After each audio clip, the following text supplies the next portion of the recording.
Hola, hola, ¿cómo están ustedes? Muy, pero muy buenos días. Hoy día en la entrevista de Emilio Parrini tengo el placer de presentar a un político chileno que más bien, más que un político, es un político, cineasta, un filósofo, un opinólogo, una persona muy interesante de escuchar independientemente al a la dirección política que uno se puede llegar a encontrar. Él es hijo del líder del movimiento izquierdista revolucionario, el MIR, Miguel Enríquez. Vivió en el exilio en Francia, estudió filosofía y cine y fue diputado entre el año 2006 y 2010 en la República de Chile. Ha sido candidato presidencial en 4 oportunidades y fundó también el Partido Progresista.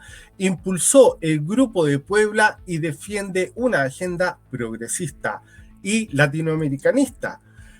Está casado con Karen Dovenbayge y su estilo mezcla comunicación política, audiovisual y una crítica al modelo neoliberal chileno. Señoras y señores, con ustedes, Marco Enríquez Ominami. Hola Marco, ¿cómo estás tú? Muy buenas Bien, bien. tardes. Súper, súper. Gran presentación. Qué gusto estar contigo y todo tu público. Un honor y a la orden. Oye, Marco, quiero darte primero las gracias por venir con nosotros.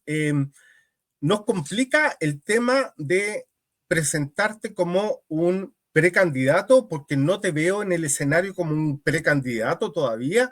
Estamos esperando una resolución de una invitación a una primaria.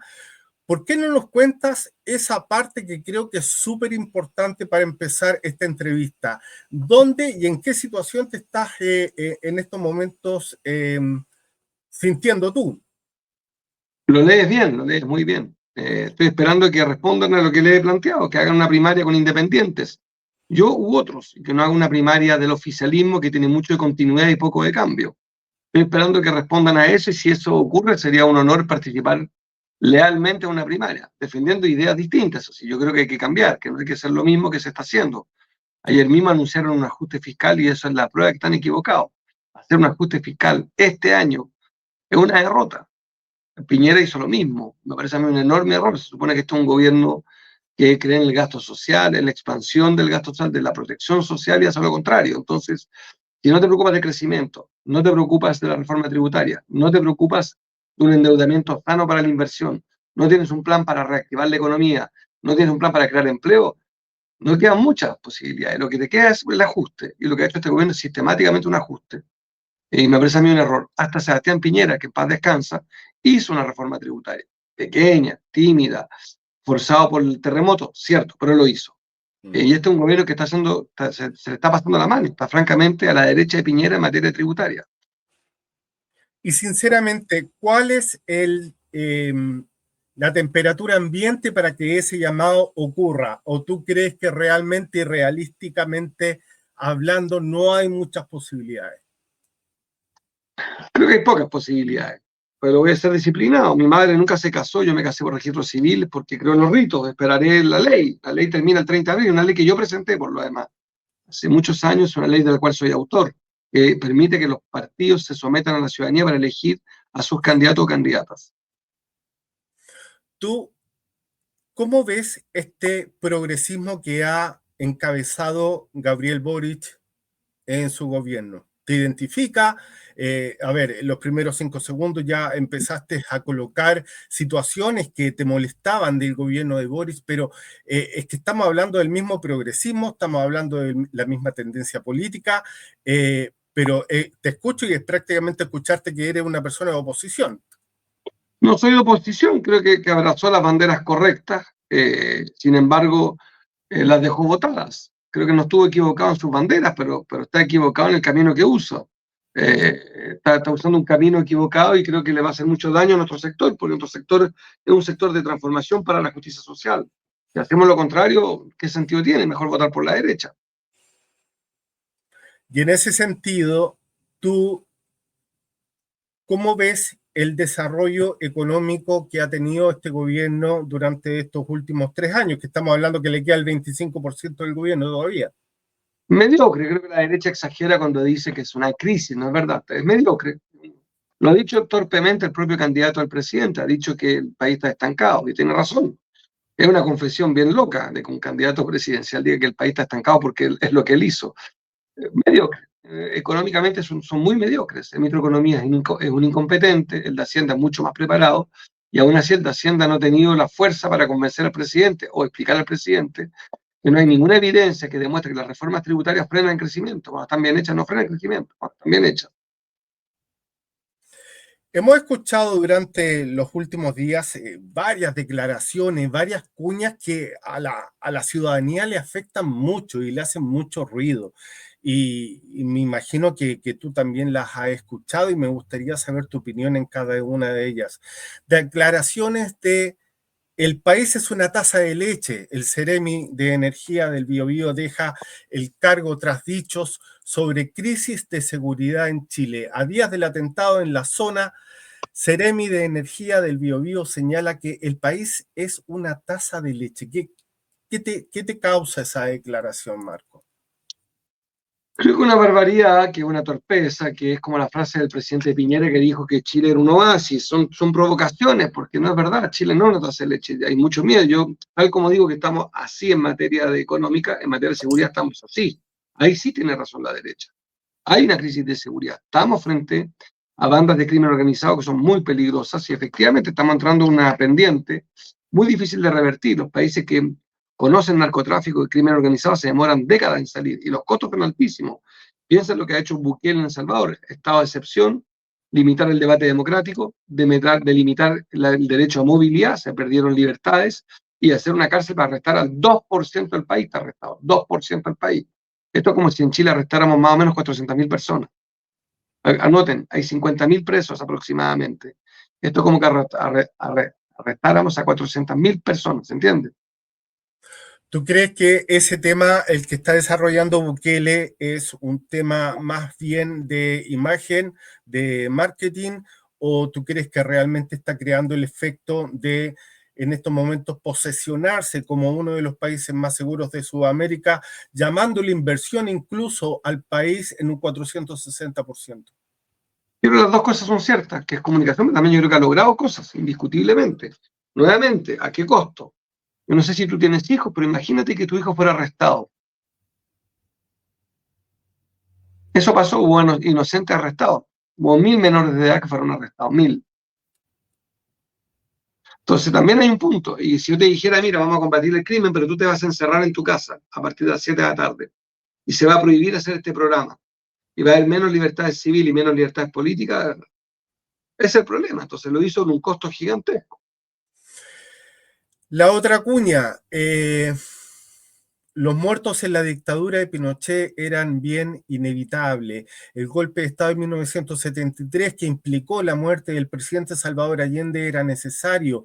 Si no, no íbamos derechito a Cuba. No había otra alternativa. Es una frase muy dolorosa porque me carga, yo creo que los líderes públicos no tenemos tanto derecho a hablar de nuestra familia, pero yo en esos años que ya justifica la muerte perdí un primo hermano por meningite, no pude ir al hospital porque estaba clandestino, no estaban buscando a su padre. Perdí un hermano, perdí un padre y perdí dos tíos. Evelyn Rose, acabas de decir que esas 5 muertes eran legítimas. Eso, ¿qué quieres que te diga? Es completamente absurdo. Está claro, mi primo hermano tenía 5 años de edad. Mi hermano tenía 1 año. Yo caí preso con 4 meses de edad. Eso para Evelyn era inevitable.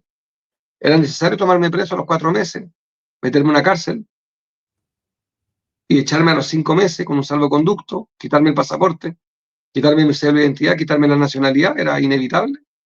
Te recuerdo, 5 meses de edad. 5 meses. Y hablando de eso, de esa palabra misma, inevitable, era inevitable tocar este tipo de temas en una sociedad que está tratando de mirar hacia adelante, que tiene tantos problemas en la contingencia, tanto económicos, de seguridad, una crisis política que hay que saberla reconocer, una política que está absolutamente desconectada con los problemas de la gente. ¿Era necesario llegar a tener que revivir una cuña como esta? Creo que sí, porque ella está siendo acorralada por dos candidatos que son de extrema derecha, que ellos creen que las muertes eran inevitables durante los 17 años de la dictadura. O sea, ella está siendo corroída electoralmente por Kast y por Kaiser, por lo cual está muy arrinconada. Creo que cometió un error, no solamente porque nos insulta mucho y nos provoca y nos vuelve al pasado, pero además cometió un error porque no es creíble, porque ha dicho lo contrario. Hace 4 años dijo en un programa que ella no era pinochetista.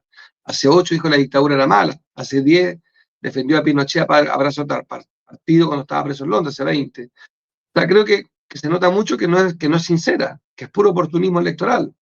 Los otros dos, al menos, tienen el mérito de ser unos insolentes, crueles, fascistas, extremistas, equivocados, cómplices de asesinatos cuando defienden esto. Al menos tienen la consistencia y la coherencia de decir que a ellos les gustó mucho que degollaran a los profesores en 1986, que es lo que Kast y Kaiser han dicho, que hasta los años 90 fue correcta la dictadura. La Ella, política, perdón, Marco, continúa. no, que ella dijo que eran 2 años inevitables, ellos dicen 17 años, te das cuenta que estamos ya en la competencia, quién es más facho, quién es más cruel, que están compitiendo los tres, entonces creo que está acorralada. Pero pagó costo porque va a perder el electorado que ella cree que podría tener, el electorado concertacionista, y va a perder el electorado más de derecha que tampoco le cree. Quedó muy mal. Evelyn Matei va bajando las encuestas sin parar y va a bajar mucho, porque no es creíble, porque miente mucho. De hecho, te quería preguntar, el daño que le está creando en estos momentos esas declaraciones y algunas contradicciones y algunas ignorancias en sus planteamientos y en sus informaciones cuando habla de distintos temas, que ya van muchos. El último creo que fue el del Estadio Nacional, de las cámaras que no tenía cámara. eh, ¿Tú crees que esto le está afectando mucho en el tema de la seguridad de ella como candidata a las próximas elecciones? ¿Tú crees que se Sí, está presentando una candidata cada vez más débil? yo creo lo mismo. Creo que va a terminar como Joaquín Lavín. No va a alcanzar. La otra declaración que yo creo que a lo mejor también la ha escuchado es Chile lamentablemente ha sido parte en propagar el antisemitismo y a veces las expresiones, las declaraciones del gobierno han sido en esa línea. Los dichos del senador Jaime Quintana, PPD, en un programa radial respecto al conflicto en Gaza están provocando repercusiones. ¿Has escuchado esas declaraciones de Sí, Quintana? no las escuché, pero leí la polémica, ¿no? Mira, a mí me encanta Jaime Quintana, entonces me cuesta criticarlo, pero creo que espero que lo hayan sacado contexto, porque las dos cosas son ciertas. Primero, digamos que son tres cosas. Creo que lo que ha hecho Israel con el Estado palestino es de una crueldad enorme. Israel reconoce a Kosovo, un país de este porte, tiene 38 países que lo reconocen, no quiere aceptar que nosotros reconozcamos a Palestina. Israel conoce a Kosovo. Kosovo es el país que reconoce a Israel. Y joden al mundo cuando a alguien se le ocurra reconocer a Palestina. Es insostenible diplomáticamente y no es coherente. Después pasa que también es inaceptable lo que hizo Hamas.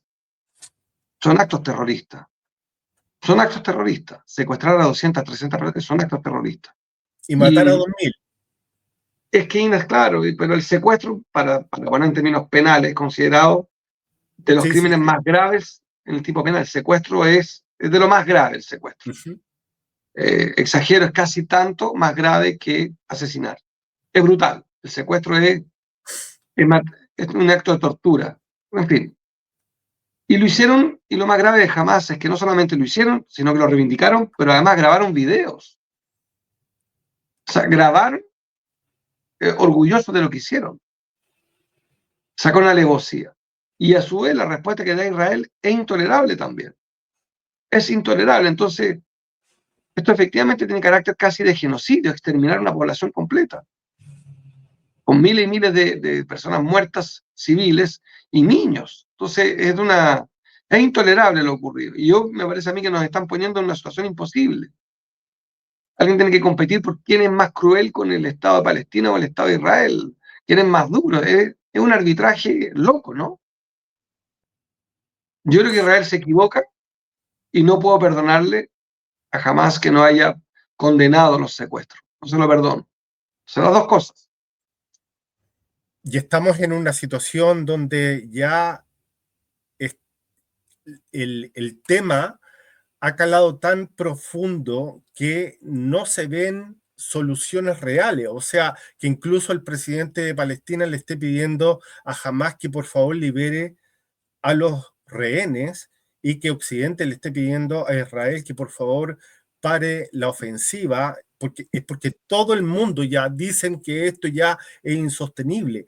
¿Qué crees tú que ha sido la posición del Papa Francisco I dentro de este conflicto real? Yo creo que Francisco fue un gran papa. Tuvo fallas en Chile en sus declaraciones, pero en lo sustantivo es el único líder global que enfrentó a Trump, que habló de inmigraciones con otro ángulo. Es un tremendo liderazgo y lo estamos echando de menos, lo vamos a echar mucho de menos al Papa Francisco. ¿Y tú crees que fue adecuado lo que hizo hablando sobre no haber abierto un debate, ni siquiera haber defendido la cantidad de cristianos muertos en Nigeria? ¿O el Creo que le faltó. silencio, o el Yo creo silencio que que ha habido de parte del islamismo en Europa? no tengo duda que el Papa Francisco tiene muchas fallas, pero igual me quedo como en la política, uno se queda con la contradicción principal. Si no, imagínate, alguien me podría decir, pero usted critica siempre a Piñera, pero Piñera hizo cosas buenas. Por supuesto que Piñera hizo cosas buenas. Lógico. Mira, Pinochet, 17 años. No es que durante 17 años nada estuvo bien. Es como, el tema es que la contradicción principal es la que no le perdono a Pinochet. La contradicción principal es la que no le perdono a Piñera. Y la contradicción principal es la que le perdono al Papa Francisco. ¿Se entiende? Hay que buscar, en el pensamiento complejo requiere maneras, tenemos que buscar maneras de conversar, si no es imposible. Ningún presidente es 100% malo. Hasta el más inepto de los presidentes inaugura una calle. Hasta el más incompetente de los presidentes logra algo. Hay que ser muy inútil para no hacer nada. Un presidente, por definición, logra cosas. La pregunta es si es consistente, si es transformador, si es sustantivo. Y creo que el Papa Francisco fue sustantivamente un papa distinto a los anteriores, menos conservador, más amable, más próximo, se hizo más cargo de las crisis que tenían. Creo que lo principal, yo me quedo con el Papa Francisco. Estás hablando desde tu sentimiento. Yo conozco mucho tu carrera política, pero ¿tú eres creyente, Marco? Sí, creo en Dios. Ok, o sea, no sigues ninguna religión católica, pero sí crees en Dios. Soy de una familia, de una mezcla. Por el lado materno, que es la familia que más me educó, soy súper católico porque mis tíos son curas. Tengo un tío padre Esteban que está siendo beatificado, está en el proceso de santificación en el Vaticano. Tengo tías monjas. Mi mamá es muy católica. Soy de familia muy católica, muy peleado con la iglesia del poder, más bien vinculada a la iglesia del pueblo. Mi madre, mi abuelo, Rafael Gumucio y compañeras muy críticos de una manera de la religiosidad, de la relación con el dinero, con los ricos. Mi abuelo era muy crítico. Y vengo de una familia muy católica por el lado materno, por el lado paterno, por el lado de los dos padres, Enríquez y Ominami, eran más bien de origen masónico. Yo no soy masón, me han ofrecido 10 veces entrar a la masonería, pero estoy muy vinculado hereditariamente, pues no los conozco, he ido a su ceremonia una o dos veces, pues no soy masón. ¿Te Eh, gustó? Me interesó, sí, yo estudié filosofía, con lo cual una buena parte de lo que ellos plantean está en lo que yo estudié, con lo cual, sí, sí, claro, me sentí próximo, pero me alcanza con lo que estudié también. Yo leo a Hegel, leo ahora un filósofo italiano, leo filósofos que me fascinan y eso me alcanza el pensamiento. Soy muy ignorante, por si acaso. Nombré a Hegel suena como pretencioso. Me titulé sin entender nada, pero me titulé. Fui el único que se tituló ese año y me enorgullezco de eso. Pero, y leo mucha filosofía porque tengo muchas lagunas, muchos pendientes. Me costó mucho, estudié muy joven, como decía otro filósofo Descartes. No, la filosofía no está hecha para los jóvenes, hay que estudiarla con cierta experiencia. Para entender bien la filosofía se requieren cicatrices. Incluso Descartes hablaba de los viajes. Eh, Descartes estudió joven y después escribió a los 40 años de que la filosofía se entiende mejor con la edad. Yo en esto lo comparto. Yo hoy día disfruto mucho de la filosofía, la estudié a los 17 años, no entendí nada. Y ahora entiendo, creo que mucho, y lo disfruto mucho. Para responderte a la masonería está basada en coordenadas filosóficas que yo conozco y que me gustan mucho. Tú lo hablas por el aspecto filosófico, pero obviamente la religión, cualquiera de estas sea, uno la puede ver desde el punto de vista también social y también desde el punto de vista político. ¿Tú crees que la Iglesia Católica está perdiendo relevancia como actor social y político en el mundo? Creo que sí, que la Iglesia Católica por sus pecados, por sus contradicciones, por su encubrimiento ha perdido mucha fuerza y mucha credibilidad. Porque yo creo que la Biblia es de los textos que no lo he leído completo, pero he leído pedazos. Es probablemente el texto más fascinante, es la historia más grande que se ha inventado la humanidad, ¿no? Y es porque es que desde el pecado, desde el error, se construye una cierta noción de humanidad que yo creo que inspiró ya a 1.400 millones de personas, que no es poco, que sigue inspirando, y antes eran más todavía. Yo tengo la impresión de que había desde el punto de vista militante una adhesión a un cuerpo de ideas precioso, y es imperdonable que una institución que está preocupada de la humanidad haya encubierto tanta crueldad. En un momento estabas hablándome de que obviamente te habías titulado y todo ese tema que creo que es muy importante. Y me nació una pregunta que ahora quiero llevarte a otro lado. ¿Tú crees que es importante tener un título universitario? Sí, pues, si se puede, sí, si tienes la chance, sí, si tienes la chance, hay gente que nunca tiene acceso. Pero Sócrates, a propósito de filósofos, decía, la vida es un examen. Mm. Yo, mis dos hijas dieron una prueba que es vergonzosa, una prueba que humilla a los chinos, que se llama la PTU, una prueba que imbeciliza, que automatiza el conocimiento, que es de opción múltiple, estándar, psicométrica, una vergüenza de prueba, una vergüenza. Yo di la PA más vergonzosa todavía. Una prueba vergonzosa. ¿Elegirías ¿Ah? ¿Elegirías a un presidente por el hecho de que tenga o no tenga un título universitario? Te lo pregunto derechamente por Boric. A mí me llama mucho la atención de que a la gente, a mucha gente, le incomode el hecho de que un político no tenga un título universitario. Y lo estamos viendo en estos momentos que a Kaiser también le está pasando en cierta manera la cuenta. A mí me ¿Tú crees pasa, que eso es? me molesta que los privilegiados no terminen lo que pueden terminar. Es otro tema a mí. No me importa el título en sí, me molesta el escapismo, me molesta Mm. la flojera, me molesta. Te decía lo de la PTU porque a mis dos hijas, las dos me dijeron, papá, no quiero dar la PTU, es una vergüenza de prueba. Y a las dos le dije, no. Le di vuelta al argumento, le dije, mira, pero si es pésima la prueba, dala, por lo mismo, gánale a la PTU. Y las dos fueron sonriendo de dar la PTU. Las dos no querían dar la PTU. Decían, es una mierda. Sí, sí, tenéis toda razón. Es una mezcla de estrés. Y la dieron. Y le fue razonablemente bien. Yo creo que Sócrates decía, la vida es un examen, que hay que darla, hay que pasar exámenes en la vida. La vida es un examen. Y yo desconfío mucho de la gente que se escapa del examen, porque quiere decir que no controla sus miedos y hay que enfrentar el miedo para ser presidente de Chile. Yo desconfío de alguien que no dio título pudiendo darlo. Yo entiendo que alguien no pueda dar el título porque tiene que mantener a 8 hermanos, porque estando estudiando se le murió el padre o la madre, porque estando estudiando no tengo idea, porque no sé, pasan, hay explicaciones. Pero en los casos los dos que tú nombraste, creo que hay un elemento flojera nomás, punto.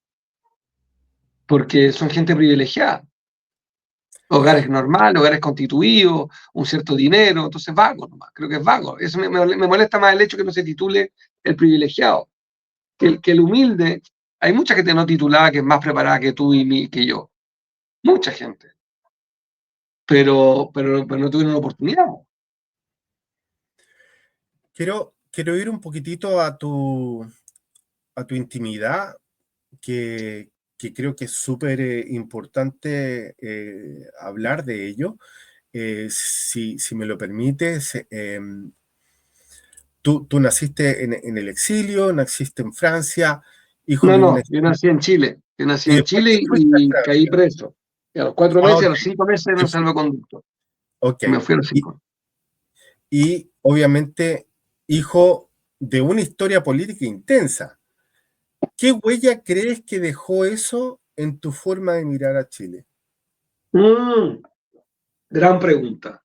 Yo creo que mucho y que es tormentoso. La chilenidad para mí no es como para ti. no fue dada, me la quitaron. O sea, yo tuve que chilenizarme, yo tuve que elegir a Chile, ¿se entiende? Eh, la, la, mi ecosistema primitivo, natural, es París, Francia. Yo soy un niño de origen chileno que hablaba francés y no español, para que te hagas una idea. O sea, mi primer idioma fue el francés. Mis primeros amigos son franceses. Mis primeros valores son la República de Francia. Mi primer himno fue el francés. Mi primer profesor fue francés. Mi primera novia, francesa. Mi mejor amigo, mi primer amigo del alma, francés. Francés. Una parte de mi vida ocurrió ahí muy fuerte. Eso te marca mucho. Y entonces la chilenidad hacía una lucha, porque me tocó además un mal aterrizaje, porque mi madre decidió mantener el idioma y me mandó a un colegio privado. Yo venía al liceo público francés, a un colegio privado en Chile.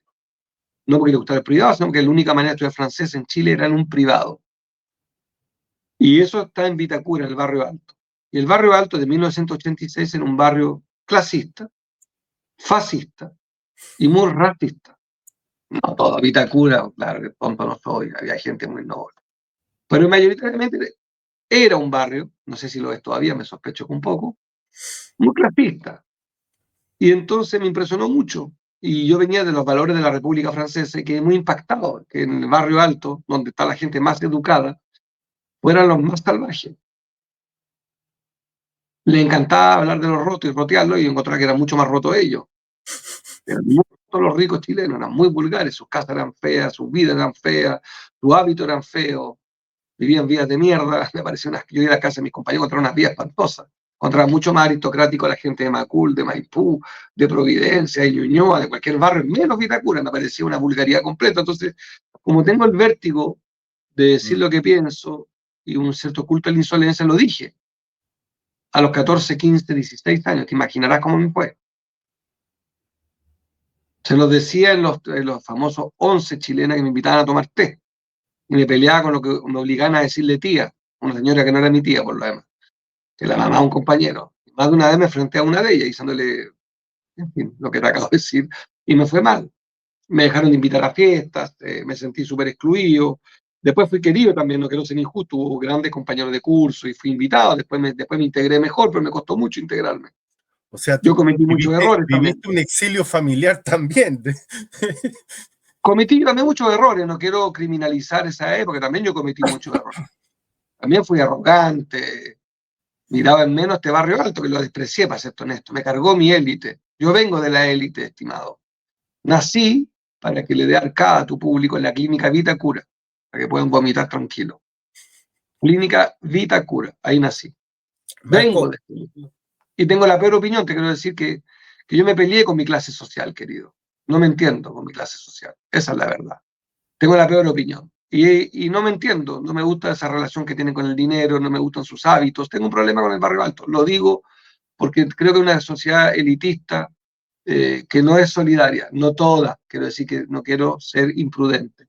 Hay gente muy sensible, muy fina, pero creo que también hay una élite de la cual yo soy muy crítico y sé perfectamente, porque conozco más de un tonto que decir, pero si tú vienes de ahí, sí, pero eso no quita que tengo todo el derecho a formarme mi opinión.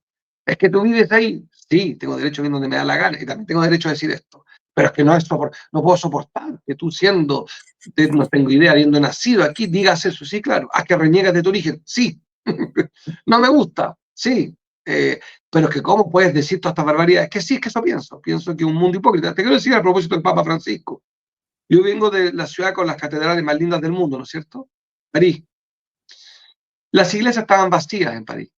El Papa Juan Pablo II iba a Francia, a nadie le importaba, nada. La religiosidad francesa, como tú sabes, se vive de otra manera. Es un país con católicos, muchos musulmanes. Y un país que debe tener, creo que un 30 millones que se definen católicos, 34 millones se definen católicos, creo, y unos 10 millones musulmanes. Es un país claramente diverso, ¿no es cierto? Y cuando llegué a Chile, al barrio alto, los domingos me llevaban a misa. Los mismos que tenían los valores más torcidos que yo había visto en mi vida. Y me impresionó mucho eso. Me impresionó mucho que fueran tan beatos y tan crueles.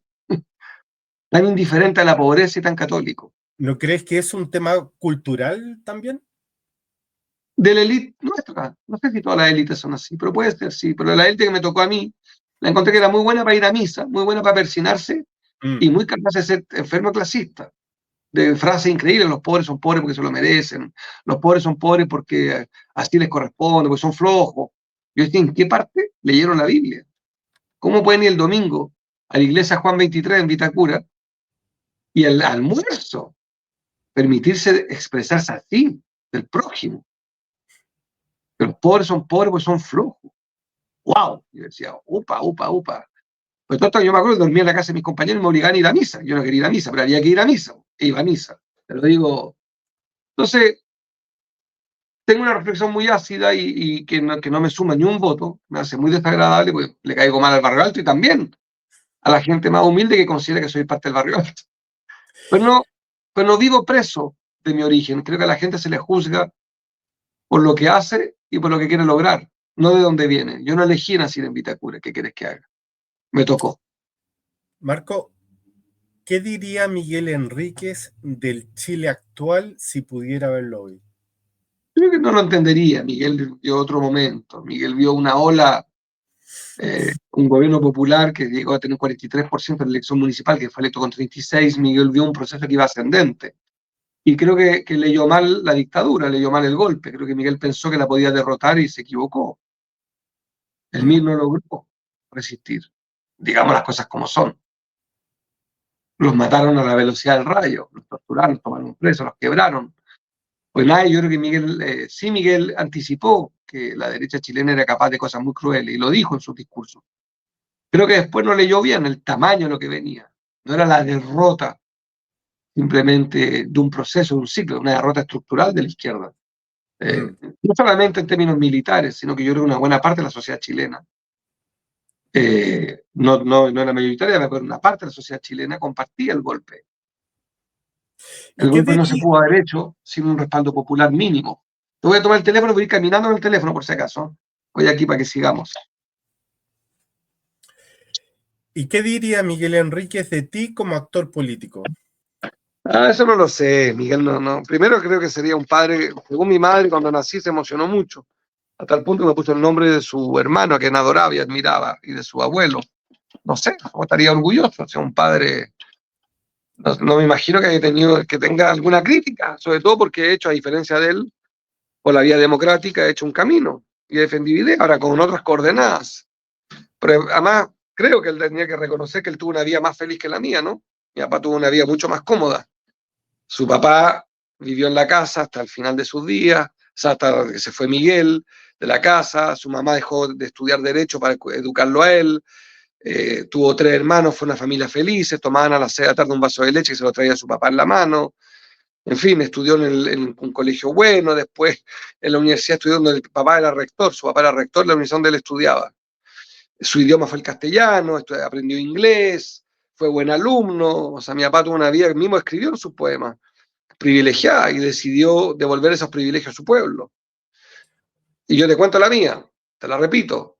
Nací a los 4 meses caímos presos, a los 5 nos echaron, quedé huérfano al año. Nada, te podría hacer llorar si te contara lo que viví. Es otra historia. La mía es más difícil que la de él. Mi infancia es mucho más difícil que la de él. Yo no estudié en la universidad donde estudiaba, donde era el rector mi papá. No. Yo estudié en un barrio alto en que no me querían por ser hijo de Miguel y en la Universidad de Chile no me querían por ser hijo de Carlos Dominami, porque mi papá era ministro de Economía, transaccional, vendido, pro mercado neoliberal del gobierno de Elwin. O sea, ni querido ni por moro ni por cristiano. Me Otra acuerdo muy historia. bien. Entonces, me imagino que mi padre tendrá el orgullo de saber que resistí. Y también él me ayudó mucho con su ejemplo de no tener miedo, de domesticar el miedo. Y lo valoro mucho y lo quiero mucho. Pero no imagino que se atrevería a un ápice de crítica, viendo la vida que tuve, porque por ser hijo de él he padecido lo que padeció, que ha sido un honor, un orgullo. Pero yo me acuerdo que a los 18 años me quemaron un auto. Me pusieron una especie de artefacto y incendiaron un auto, que era el de mi madre, en la noche. Y lo reivindicó el movimiento juvenil Lautaro. ¿Tú sabes por qué? Porque no era un digno hijo de Miguel Enrique. A ese nivel. Para que midamos de qué se trata la vida de cada uno. Entonces, no, creo que Miguel, no creo que tengan eso si estuviera vivo eso. Pero tampoco creo que tenga las coordenadas, no entendería este país. Para él sería incomprensible que un gobierno de izquierda hubiese validado la constitución de Pinochet, 3 plebiscitos. Miguel no lo entendería y diría, pero ¿cómo son tan ineptos? Supongo. No, yo creo que Miguel sería, dicen los que lo conocían que era muy lúcido, creo que, no sé qué habría transformado a Miguel, pero mejor eso porque uno... Te estoy perdiendo con la señal, pero me gustaría preguntarte, ¿fuiste cineasta, escritor, académico? ¿Te sientes más político o creador o al revés? Ay, también una gran pregunta, estoy vivo en esa pregunta todos los días. Reconozco que a mí el arte me importa mucho. Escritor no soy, yo he escrito libros, pero con otros. Escritor son otros en mi familia, yo no soy escritor, pero todo lo demás es cierto. Soy guionista, director, productor de cine, tengo una beta artística muy importante, soy un narrador de películas, de historias, sí, eso es cierto. Y para responderte bien, es una buena pregunta, porque la padezco. He dejado de dirigir porque el combate político me ha comido la vida, pero porque además creo que la creatividad es muy difícil cuando uno está en la política. Son como dos cosas incompatibles. Fuiste 4 veces candidato a la presidencia. ¿Qué aprendiste de perder 4 veces la misma carrera? Que es muy bueno tener buenas razones para perder y buenas razones para ganar. ¿Ya? Y que si uno tiene buenas razones para perder, puede ser un gran aporte al debate. Yo tengo buenas razones para ganar y buenas razones para perder. Y no me arrepiento en nada de cada uno de los desafíos que asumí. Y creo que aportamos porque buena parte del debate público se hace en torno a nuestras ideas. Tanto que gritan y todo, lo divertido es que hoy día están en vilo con su primaria. Hoy le hemos dicho que nos inviten. Entonces, creo que pasan del desprecio y del amor de manera un poco errática en la clase política conmigo. Yo les quiero decir a la gran mayoría de la clase política que no respeto, que no le hagan trampa a su pueblo. Ustedes lo que quieren es plata, estatus. Tienen poco amor a Chile, les importa un carajo. Lo que les importa es tener un ropo en su vida profesional, son nulos ustedes, nulo, mediocres, vagos. Evelyn Matei hace 40 años que nunca ha trabajado en el sector privado. 40 años, 40 años. José Antonio Cast nunca creó un solo riqueza, es heredero. Kaiser en su vida ha creado un solo empleo. Si usted no hubiesen sido herederos o funcionarios públicos de alto nivel o con su mérito ganar elecciones, nadie lo discute, ¿eh? Usted no existiría en el debate público. O sea, su éxito es ganar elecciones, que no es poco en la vida, pues no mientan diciendo que ustedes son grandes emprendedores, que les encanta el mercado. Ustedes no conocen el mercado, nunca han competido en el mercado, nunca han emitido una factura, nunca han emitido una boleta honorario, nunca se han hecho un solo esfuerzo en su vida por crear empleo que no sea con plata pública. Con sus plata no han tomado un riesgo, no han agregado valor. Esa es mi diferencia con ellos. ¿Qué valor han agregado? Cast, cero a la empresa, a la familia, cero. Kaiser, cero. Matei, cero. Sebastián Piñera, que fue un adversario, yo no puedo desconocer que Sebastián Piñera fue un empresario audaz. Habrán miles de zonas oscuras, lo que tú quieras. Pero un empresario que creó empleo. Menos que Polman, pero creó empleo. En una fundación. Ni siquiera tienen fundación esto. Ni siquiera eso son capaces. No crearon ni partido. Nada. Gasten eso, que yo reconozco que es probablemente de los tres el que yo más podría respetar desde el punto de vista de su aplomo. Del aplomo.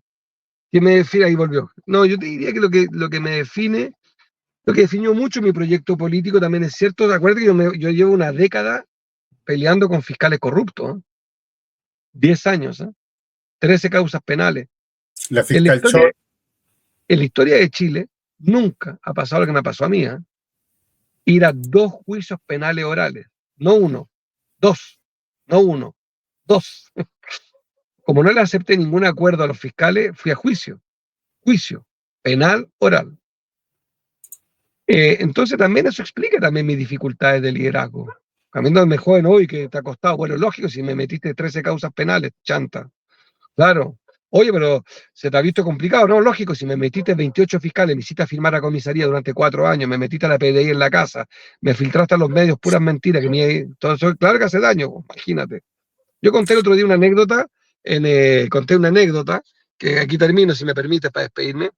Una Sí. vez despegando de un país, un diario mintió y anunciaron para hacerme daño que me iban a arrestar a la bajada del avión, que la PDI me estaba esperando. Yo iba despegando. Llamé a la Karen. Dije, Karen, no, pero le llamé a mi abogado que no me contestaba. 1 de la mañana en Argentina, y el avión salía a la 1 y llegaba a las 5, no me acuerdo bien, algo así. Y llamo a mi abogado, no me contesta. Y llamo a la Karen y digo, Karen, lo que acabas de ver en la noticia es falso. Porque no tiene sentido. Después ubico a mi abogado me dice, es falso, Marco. Cuento corto, llegué a las 5 de la mañana a Chile. Llegué a mi casa. ¿Cómo crees tú que estaban mis hijas y mi señora? Se habían leído en la portada del Mercurio una mentira. Un fiscal corrupto con una periodista cinética habían inventado. Nunca hubo orden de arresto. No podían, pero lo inventaron. ¿Te das cuenta del daño que hacen? Entonces cuando me dicen, oye Marco, pero tu liderazgo está un poco golpeado, bueno, lógico, pues si me metiste 28 fiscales y les gané a todos, ¿eh? Todo era falso. Pero no puedo dejar de despegar la respuesta que ya aburría, porque la he dado muchas veces, de una realidad. Nunca en la historia de Chile un político fue tan perseguido como yo, nunca, nunca, nadie en la historia ha tenido esa cantidad, 28 fiscales, 28, te los puedo nombrar, Carmen Glora Segura, Pérez Ivancic, no me acuerdo, se me olvidan los nombres, Castiglione, Pablo Gómez Nadia, se me olvidan. 28 fiscales. Yo veo a la gente y me dice, don Marco, queremos ver un fiscal. Yo tengo 28 para mandarle. 28 están todo el día a tiempo completo. 10 millones de pesos al mes con chofer, con viático, en oficina. Caso exclusivo, dedicación exclusiva. Marco, sé que quieres terminar la entrevista porque tienes que hacer y te agradezco mucho tu tiempo. Me gustaría que le mandaras un mensaje a los emprendedores chilenos, a la gente de las pymes, a la gente que en estos momentos está emprendiendo en un momento de mucha dificultad. Un fuerte abrazo, fuerte abrazo en momentos difíciles, y yo simplemente decirles que la decepción es la enemiga de la transformación. Y yo sé que están frustrados, pero no se entreguen. No entreguen ese sentimiento que es el peor de todo, que es el de la decepción. Un beso y un abrazo y gracias a ti por la profunda entrevista. Marco, un abrazo fraterno y mucha suerte en un futuro. Chao, chao. A ti Y con éxito. ustedes Chao. nos vemos en la próxima oportunidad. Que estén bien. Claro, Chao. encantado. Chao, hermoso.